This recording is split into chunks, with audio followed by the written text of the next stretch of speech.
What's happening, people? And it's Fulham nil, like Arsenal 1, and Fulham record their third consecutive league defeat for the first time since December of 2023. Listen, I've got to say that Fulham at points were organised, rigid, and we looked dangerous on the break. But the truth is that Fulham had no creative incision. Fulham go the full 90 without one shot on target. What does that tell you about this Fulham team? Well, simply we don't seem to have dispelled what we struggled with last season. Fulham struggled yet again in that final third to have that incision, that creativity that can cut teams down. And you've got to say, while Raul Jimenez for me was superb today, he worked hard all 90. Fair play to him.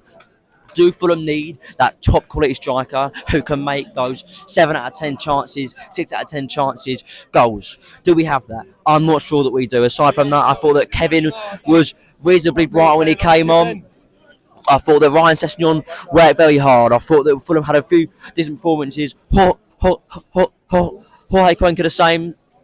But listen, aside from that, it is a third consecutive league defeat for Fulham, and you've got to say that with games like Newcastle coming up, that is likely to be a fourth. You going to Wickham in the Cup, needing a win, but at this rate, will Fulham needing to be focusing on the league come Christmas time?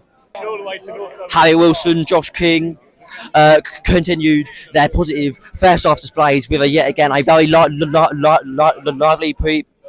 performance in that second half. I think that Harry Wilson probably does cement his place in that Fulham team for next week. But you've got to say that with a tough run of fixtures coming up with Fulham, with Wacky Anderson just adding to that injury list, you have got to say that Fulham are going to struggle like in this next period of games, and this might be a game where Fulham need to get points. You start to look down the table and you see the reality that not many teams that are in the Premier League could cope with the amount of injuries that Fulham are getting at a lot. You do start to look down this table, and the Burnley away fixture that has come up a lot in December could easily be Fulham's fair 6-pointer of the season. But listen, not an awful performance, but in the end, Fulham don't have the cutting edge.